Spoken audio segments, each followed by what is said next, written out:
मैंने अपने जीवन का अधिकांश समय विभिन्न संस्कृतियों के बीच यात्रा करते हुए बिताया है।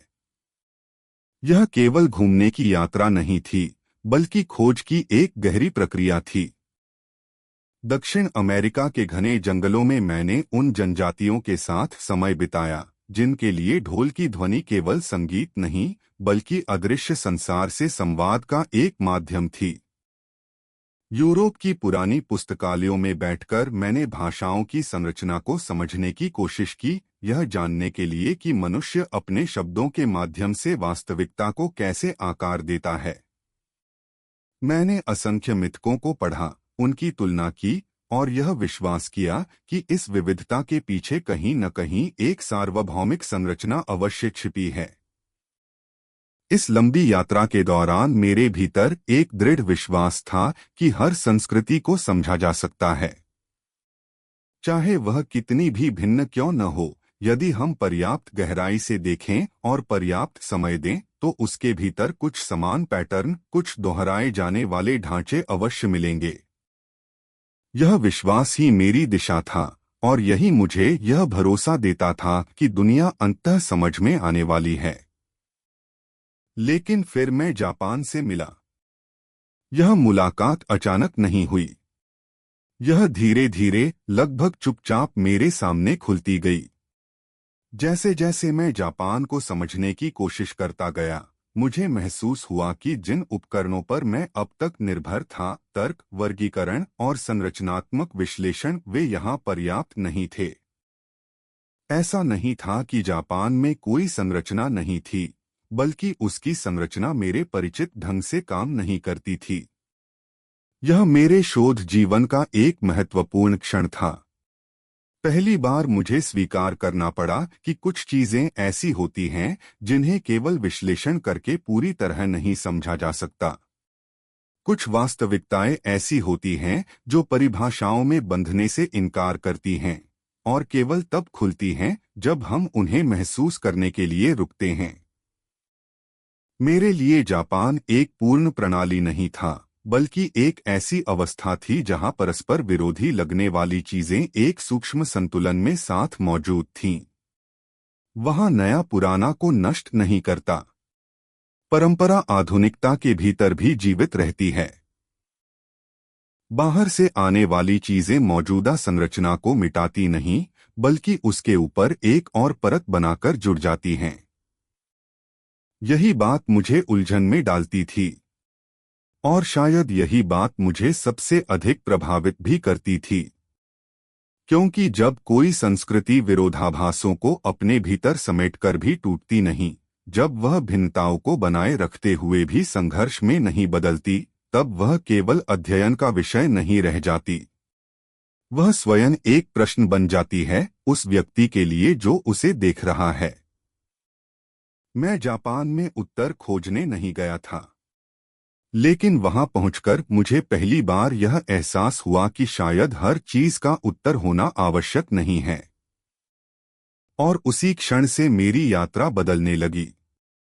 अब यह दुनिया को समझाने की यात्रा नहीं रही, बल्कि दुनिया को एक नए तरीके से सुनने और महसूस करने की यात्रा बन गई। जब मैंने समझने की जिद को थोड़ा पीछे रखा और देखने तथा महसूस करने की क्षमता को आगे आने दिया, तब जापान की एक विशेषता धीरे धीरे स्पष्ट होने लगी। यह विशेषता थी भिन्नता के प्रति उसका दृष्टिकोण। दुनिया के कई समाजों में जिनसे मैं गुजरा हूं, नया आने पर एक परिचित प्रतिक्रिया दिखाई देती है। या तो लोग उसे अस्वीकार करते हैं ताकि अपनी परंपरा को बचा सकें, या फिर उसे स्वीकार करते हुए अपने पुराने ढांचे को पीछे छोड़ देते हैं। मानो हर बार एक चुनाव आवश्यक हो, पुराना या नया, अपना या बाहरी। लेकिन जापान में मुझे यह द्वंद्व दिखाई नहीं दिया। वहां नया और पुराना एक दूसरे के विरुद्ध खड़े नहीं होते, बल्कि साथ साथ मौजूद रहते हैं। उन्हें एक ही रूप में ढालने की कोई जल्दबाजी नहीं होती और न ही उन्हें अलग रखने का आग्रह।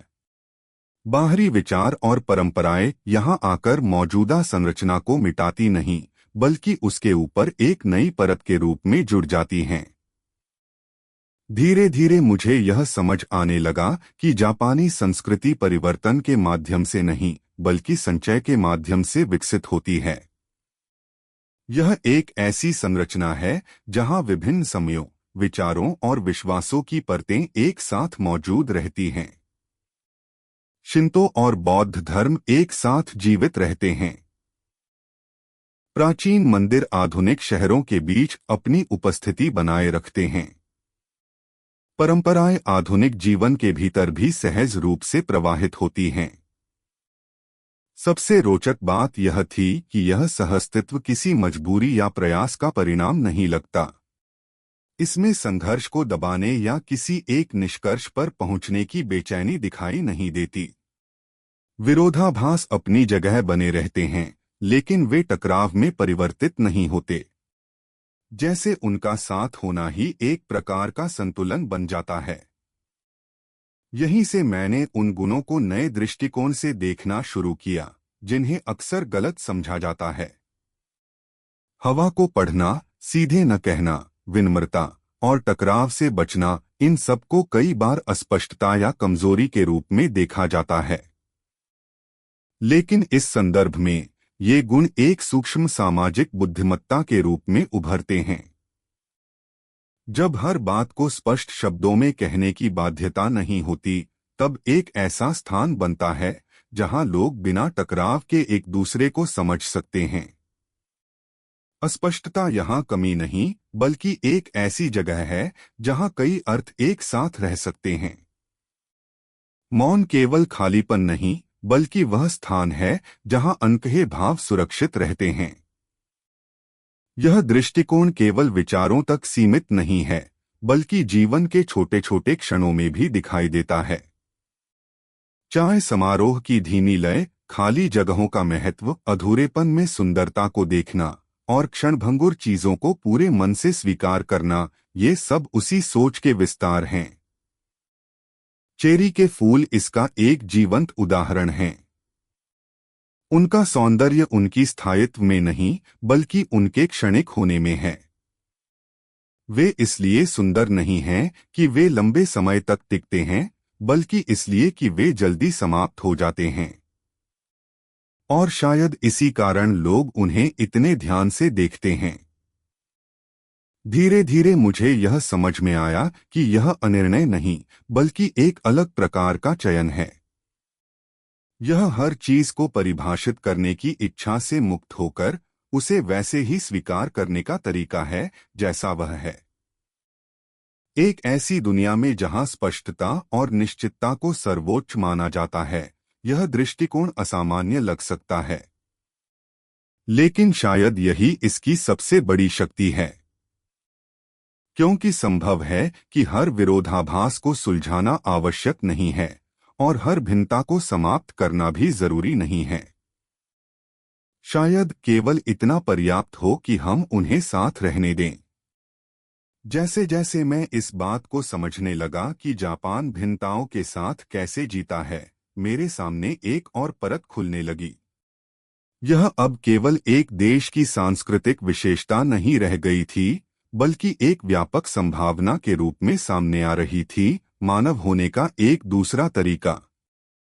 और इस संभावना का अर्थ तब और गहरा हो जाता है जब हम इसे आज की दुनिया के संदर्भ में देखते हैं। हम एक ऐसे समय में जी रहे हैं जहां दूरी लगभग समाप्त हो चुकी है। तकनीक और वैश्वीकरण ने हमें अभूतपूर्व रूप से जोड़ दिया है। लेकिन इस जुड़ाव के साथ एक अजीब समानता भी बढ़ी है। दुनिया के अलग अलग शहर एक जैसे दिखने लगे हैं। वही ब्रांड, वही ध्वनियां, वही जीवन शैली, मानो विविधता मौजूद होते हुए भी सतह पर सब कुछ एक जैसा होता जा रहा हो। इसके साथ ही एक दूसरी प्रवृत्ति भी उभर रही है, जो पहली के विपरीत प्रतीत होती है, पर वास्तव में उसके साथ साथ चल रही है। समाज अधिक विभाजित होता जा रहा है। लोगों से अपेक्षा की जाती है कि वे स्पष्ट रूप से अपनी स्थिति तय करें, किस पक्ष में हैं, किसके विरुद्ध हैं। विचारों के बीच की जगह सिकुड़ती जा रही है। सही या गलत, हम या वे, यह द्वैत सोच गहरी होती जा रही है। ऐसे समय में जापान का तरीका एक महत्वपूर्ण प्रश्न खड़ा करता है। क्या हर भिन्नता को किसी निष्कर्ष तक पहुंचना ही चाहिए? क्या हर मतभेद को किसी एक सत्य में बदलना आवश्यक है? जापान में मैंने एक अलग दृष्टि देखी। वहां भिन्नताएं बनी रहती हैं, लेकिन वे टकराव का कारण नहीं बनती। लोग एक दूसरे से पूरी तरह सहमत न होते हुए भी साथ रह सकते हैं। वहां असहमति का अर्थ हमेशा संघर्ष नहीं होता। यह केवल सहिष्णुता नहीं है। सहिष्णुता कभी कभी एक दूरी बनाए रखती है, जैसे हम किसी चीज को केवल सहन कर रहे हों। लेकिन यहां जो दिखाई देता है वह उससे अधिक गहरा है। यह एक ऐसी दृष्टि है जिसमें भिन्नता को शुरू से ही खतरे के रूप में नहीं देखा जाता। धीरे धीरे मुझे यह समझ में आया कि जापान का महत्व इस बात में नहीं है कि वह किसी से बेहतर है, बल्कि इस बात में है कि वह एक अलग रास्ता दिखाता है। हमने लंबे समय तक यह माना है कि समस्याओं का समाधान उन्हें हल करने में है। अगर मतभेद है तो उसे समाप्त करना होगा। अगर विरोध है तो किसी निष्कर्ष तक पहुंचना होगा। यह सोच हमारे तर्क और व्यवस्था की नींव रही है। लेकिन शायद इस प्रक्रिया में हमने एक और संभावना को कम महत्व दिया है। वह संभावना है किसी चीज को अधूरा छोड़ देना, बिना पूरी तरह समझे भी उसके साथ रहना, और उस अधूरेपन को असुविधा नहीं बल्कि स्वाभाविक स्थिति के रूप में स्वीकार करना। यह केवल एक सांस्कृतिक शैली नहीं है, बल्कि एक गहरी मानवीय क्षमता है। आज की दुनिया में, जहां अलग अलग विचार, विश्वास और पहचान लगातार एक दूसरे के संपर्क में आ रहे हैं, यह प्रश्न और भी महत्वपूर्ण हो जाता है कि हम इस संपर्क को कैसे संभालते हैं। अब तक हमने अक्सर दो रास्ते चुने हैं। या तो हम समानता स्थापित करने की कोशिश करते हैं ताकि मतभेद कम हो जाए, या फिर हम अलग अलग रहना स्वीकार करते हैं जिससे टकराव टल सके। लेकिन जापान एक तीसरा मार्ग सुझाता है। एक ऐसा मार्ग जिसमें भिन्नताएं बनी रहती हैं, लेकिन वे दूरी या संघर्ष का कारण नहीं बनती। एक ऐसा संतुलन जहां साथ रहना संभव है, बिना एक दूसरे को बदले। यह मार्ग आसान नहीं है। इसके लिए धैर्य चाहिए और एक आंतरिक स्थिरता भी। हमें यह स्वीकार करना पड़ता है कि हर चीज को तुरंत समझना आवश्यक नहीं है, कि हर प्रश्न का तुरंत उत्तर नहीं होना भी ठीक है। शायद यही वह बिंदु है जहां यह केवल एक सांस्कृतिक अभ्यास नहीं रह जाता, बल्कि एक परिपक्वता का रूप ले लेता है। अब मैं जापान को केवल एक अध्ययन का विषय नहीं देखता। वह मेरे लिए एक दर्पण बन गया है, एक ऐसा दर्पण जो यह पूछता है कि हम स्वयं दुनिया को कैसे देख रहे हैं। क्या हम केवल उन्हीं तरीकों को सही मानते हैं जिन्हें हम जानते हैं, या हम यह स्वीकार कर सकते हैं कि हमारे तरीकों के बाहर भी जीवन के अन्य रूप संभव हैं। संभव है कि जिन रास्तों को हमने सामान्य मान लिया है वे केवल विकल्पों में से एक हों, और उनके बाहर भी ऐसे मार्ग मौजूद हों जिन्हें हमने अभी पूरी तरह देखा ही नहीं। जापान उन मार्गों में से एक की ओर संकेत करता है, शांत पर स्पष्ट रूप से। लेकिन जितना अधिक मैं इस संभावना को समझने लगा, उतना ही एक और भावना मेरे भीतर उभरने लगी। यह केवल प्रशंसा नहीं थी, बल्कि एक शांत चिंता भी थी। जिस सांस्कृतिक संतुलन को मैंने जापान में देखा, वह स्थिर नहीं था। वह जीवित था, और इसलिए परिवर्तनशील भी। और इसी परिवर्तन के भीतर मैंने एक सूक्ष्म बदलाव महसूस किया, जैसे वह आधार जिस पर यह संतुलन टिका है, धीरे धीरे हल्का पड़ रहा हो। यह परिवर्तन अचानक नहीं है। यह बहुत धीरे, लगभग अदृश्य तरीके से हो रहा है। युद्ध के बाद जापान ने तीव्र गति से पुनर्निर्माण किया। आर्थिक विकास, तकनीकी प्रगति और आधुनिक जीवन की संरचना ने समाज को नए रूप में ढाल दिया। इसके साथ ही बाहरी विचारों और मूल्यों का प्रभाव भी गहरा हुआ। स्वयं परिवर्तन समस्या नहीं है। हर संस्कृति बदलती है और बदलना उसका स्वभाव है। जापान ने पहले भी बाहरी प्रभावों को अपनाया है और फिर भी अपनी पहचान बनाए रखी है। लेकिन इस बार जो बदला है वह केवल बाहरी संरचना नहीं बल्कि भीतर का दृष्टिकोण भी है। जो मूल्य पहले स्वाभाविक थे, अब उन्हें समझाने की आवश्यकता महसूस होने लगी है। जो व्यवहार पहले सहज थे, अब उन्हें कभी कभी अनिश्चित, अप्रभावी या अस्पष्ट कहा जाता है। विनम्रता को आत्मविश्वास की कमी के रूप में देखा जाने लगा है। मौन को विचारहीनता समझ लिया जाता है। हवा को पढ़ने की क्षमता को स्पष्टता की कमी माना जाता है। और टकराव से बचने की प्रवृत्ति को कभी कभी कमजोरी के रूप में व्याख्यायित किया जाता है। ये परिवर्तन छोटे लग सकते हैं, लेकिन उनका प्रभाव गहरा होता है। जब किसी समाज के अपने ही लोग अपनी परंपराओं को संदेह की दृष्टि से देखने लगते हैं, तब धीरे धीरे वे उनसे दूर होने लगते हैं। और यहीं एक महत्वपूर्ण प्रश्न उठता है, क्या एक संस्कृति बाहर से मिटती है या भीतर से कमजोर होती है? मुझे ऐसा लगता है कि सबसे बड़ा खतरा बाहरी प्रभाव नहीं, बल्कि वह क्षण है जब लोग स्वयं अपने मूल्यों पर विश्वास खोने लगते हैं। जापान के संदर्भ में इतिहास की भूमिका भी अनदेखी नहीं की जा सकती।